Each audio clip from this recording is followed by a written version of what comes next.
This is Bryce Van Patten with Metal Express Radio Backstage. My guest today is a vocalist that has to be one of the hardest working musicians, the vocalist for Michael Schenker Group and Rainbow for starters. Please welcome Mr. Ronnie Romero. How are you doing today, Ronnie? Hello, fine, thank you. Excellent. So correct me if I make a mistake, but you're currently in Lords of Black, Dystinia, Corleone, Sunstorm, The Ferryman, Walter Giardino Temple, Michael Schenker Group, and Rainbow. How do you juggle all of these bands? With a good manager, actually. No, there is some bands you mentioned that I am not longer working with.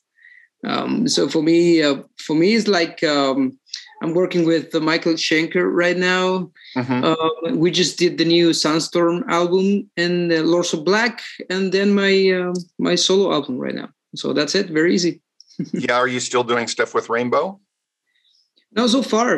We did the last tour 2019, and then, the pandemic hit, and nothing happens since there. And I don't think nothing going to happen in the near future.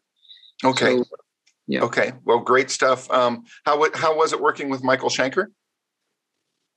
It was cool. He's a special guy. He's a very special guy, but it's great because it's very professional. He's a hard worker, as everybody can see, because he's releasing albums every year. Every year, exactly. Yeah, and he's touring, and it's a very, very hard worker, even considering his legend and his long career already, like 50 years career, and he's still doing with the same excitement that he was. He was like 18 years old, so it's great to work with him. So did you say there's another record coming besides the Immortal that you're on with Michael Schenker? Yeah, the new album Universal is going to be released on May this year. Wow. Excellent. Yeah. Looking forward to that. How was the tour? Did you guys get to do a tour? We did a short tour in the UK. So it was like 5 shows, and it was great. It was fantastic. It was my first tour actually with Michael Schenker. And it was great. It was, the people they love him, So it's very easy to play with Michael because the audience is so on fire every night. And then I'm gonna miss the European tour. It's Robbie McCauley doing the tour, and then I will join Michael for the American tour in the States and fall this year. Excellent. Well, hopefully you'll come over to the West Coast so I can see you. I'm over. Yeah, we will. It's about 30 dates, so we will be for sure. Sweet. So you just released a solo album titled Raised on Radio on Frontier Records SLR, and it's a collection of cover songs. Can you tell us a little bit about the album and how it came together? Well, the idea was, it was an idea from the record label. They were chasing me for the last 2 years to make a solo record. And I was not too much into the idea because I thought it couldn't bring anything new to the fans to listen since I was doing a lot of different things all the time, So, and I felt like very fulfilled my musical interest with all the bands that I'm working with. So I was doing hard rock and heavy metal and progressive and that kind of thing. So I was not like, this is not going to bring anything new and anything exciting. So suddenly we thought about to make a covers album instead, because actually the last few years playing with Rainbow, Michael Schenker, Vandenberg, and Leo Leone and Corleone, and many others, I was doing covers most of the times. So it was like my main job doing covers. So it makes sense for me to make a cover album. But then we went into the more B-side songs and not too much into the typical songs that the people they would expect me to sing, and that makes it more interesting and more challenging. Definitely. So how did you go about choosing the songs to cover with such a huge number to pick from? And I'm sure you have so many influences. Yeah. First of all, as I told you, I really wanted to pick the songs that the people they wouldn't expect me to sing. That was the main thing. Yeah, I know that everybody would be expecting Rainbow and Dio, and then I said, okay, I'm not going to do that. So I really want to go in as kind of a different thing. It will be more challenging for me also because every song, it doesn't really fit my vocal style. So it's, we have songs from Survivor and from Kansas that it's not too much into my vocal style, more powerful, more heavy metal. So and then obviously every song is special for me because bring me some memories from my childhood. Because my father, he was a huge fan of all those bands, and I was listening with him all those songs, and I said, okay, this is a kind of a very underrated period of that band, and a very underrated singer like Elefante from Kansas, like a Brian Ho from Bad Company, because everybody relates Bad Company with Paul Rodgers, but not too much with Brian Ho. And the same thing with Kansas. Everybody relate Kansas with Steve Walsh, but not with Elefante, you know. So I really wanted to go in that way and to surprise a little bit the audience. Excellent. So how did you get into Grand Funk? Was that something that your dad listened to as well? Yeah, I mean, it's one of my favorite bands. I remember the first band that I put together with some friends when I was 14 years old. We were playing a lot of Grand Funk Railroad, Inside Looking Out, Heartbreaker, and all that kind of things. And then obviously Since the Good Man Brothers. So it was an obvious choice for me. Yeah, you just don't hear about them a lot, sadly, because they were such a great band in the 70s, you know. Yeah, they were, yeah. So can you talk about your thoughts on Russ Ballard and what makes his song special to you? It is special because, I mean, first of all, because it's related with Rainbow, you know, because he wrote a couple of songs for Rainbow. But I didn't want to go in, you know, since you've been gone and I Surrender.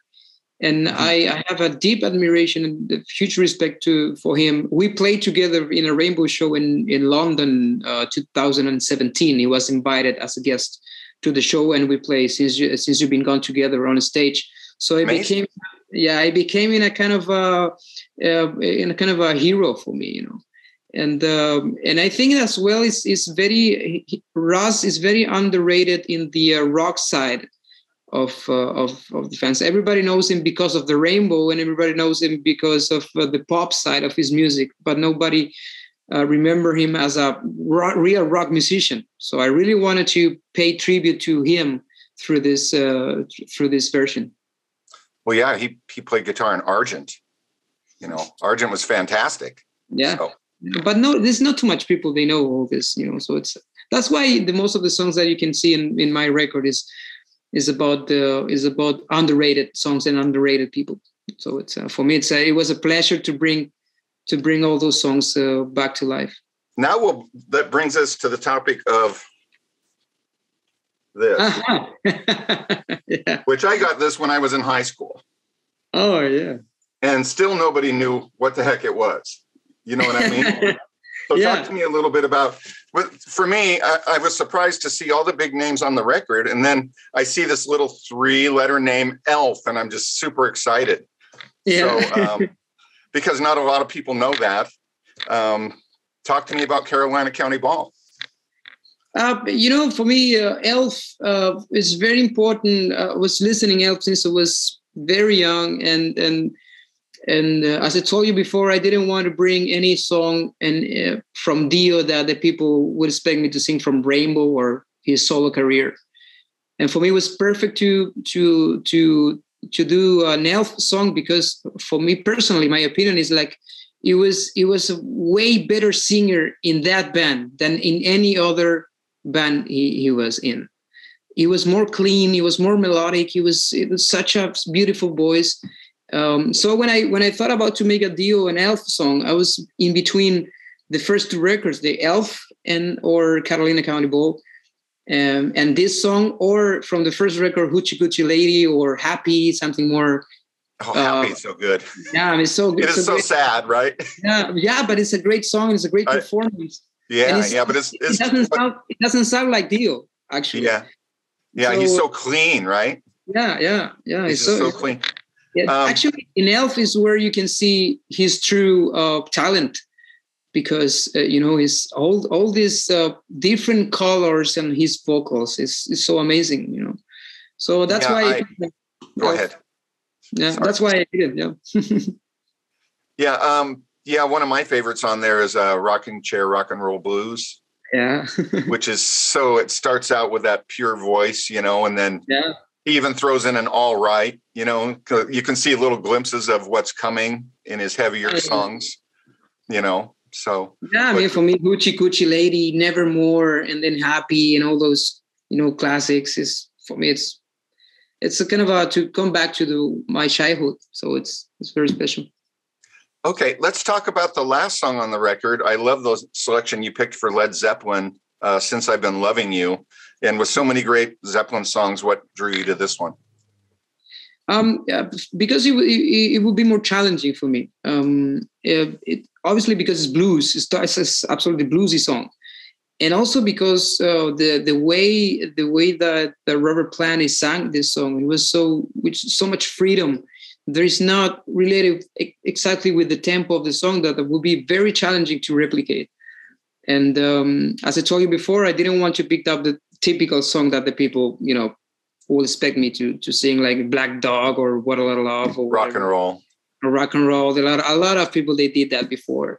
So I really wanted to go to something like the people who say, okay, yeah, this is complicated and the guy is trying to do it at least, Sure. It was challenging for me. It was very challenging. It's very challenging to sing this song. And that's why I enjoy it. Do you have any plans to support the album with a tour or any live performances? I mean, the main idea is to make this is the Raised on Radio Volume 1, because it's going to be a Volume 2 called Raised on the Heavy Radio. Awesome. Yeah, so we will have covers in the same way, like B-sides and that kind of things, but more oriented to heavy metal, like Judas Priest, Ingrid Malmsteen, Black Sabbath from the Tony Martin era, Manowar, and many others. I love Tony Martin. Yeah, me too. The Shining, and then Heads of Cross and that kind of things. And then there will be a third part, but then this third album is going to be only original songs. So we will have a full package of 2 covers album, more classic rock, then heavy metal, and then original songs, and then go on tour supporting mostly the original songs, but playing as well some covers from the 2 previous albums. So that's the main idea. Okay, so are you going to have the same band as far as your backup band? And how did this band come together? Well, since I took this album as a tribute to my favorite bands, and then even to my past, since I was a kid, because all these songs and all these bands, they were bands I was listening from my childhood. I thought it would be a good idea, and it would be very worth to work with musicians that I worked in the past. So, for example, you have in the drums you have Andy, and the bass you have Javi, and we were together in Lords of Black some years ago. Then you have in the guitars of the Freddie Mercury song, you have a good friend of mine from Spain that we played Queen together before. In the All Along the Watchtower from Bob Dylan, is the guitar player is the guy who I formed my first band together ever when I was 14 years old. Wow. So yeah, I thought, okay, it would be a great idea I call him and I say it would be a great idea to have him on board, because this is the kind of a song we were playing since we were teenagers, and it will be a good rendition to my beginnings, So yeah, everybody comes very natural and very kind of to pay a real tribute to the music we are doing. I really want the people to just not to go too much into philosophy that, it's a cover album and I'm tired of cover songs and then I really want to hear some more original material, blah, blah, whatever. I really wanted people just to listen the album in the car or whatever they were, and enjoy the songs like I enjoy as a fan, I love that song and nobody's doing a cover of that. So I really appreciate it. And that's the only reason. Well, I was going to ask about some other things, but I will ask, what else does 2022 have in store for Ronnie Romero? It's going to be a Sunstorm release, which is already recorded. And then go on tour with Michael Schenker. That's so far. Is it the same lineup that recorded the Immortal? It's pretty much the same lineup, but there's some guest vocalists, a little bit different. I mean, Ralph Cheapers from Primal Fears is still on it, but then then it's Michael Kiske from Halloween as well in the song. But then it's pretty much the same lineup. Great. So Is there anything else I missed? Anything that you'd like to say, or anyone you want to give a shout out to?